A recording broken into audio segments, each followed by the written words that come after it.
فلولا كانت قرية آمنت فنفعها إيمانها إلا قوم يونس لما آمنوا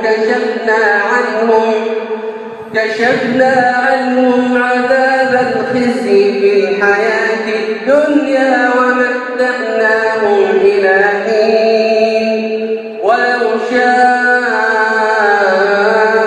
ربك لآمن من في الأرض كلهم جميعا أفأنت تكره الناس حتى يكونوا مؤمنين وما كان لنفس أن تؤمن إلا بإذن الله ويجعل الرجس على الذين لا يعقلون قل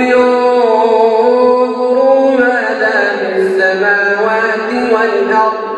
وما تغني الآيات والنذر عن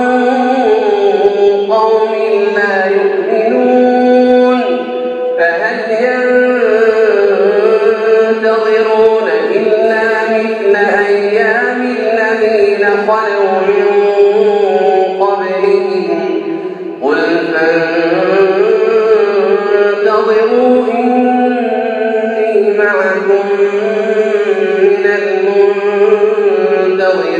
المنتظرين ثم ننجي رسلنا والذين آمنوا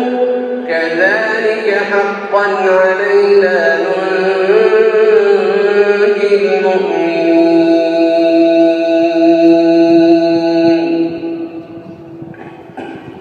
الله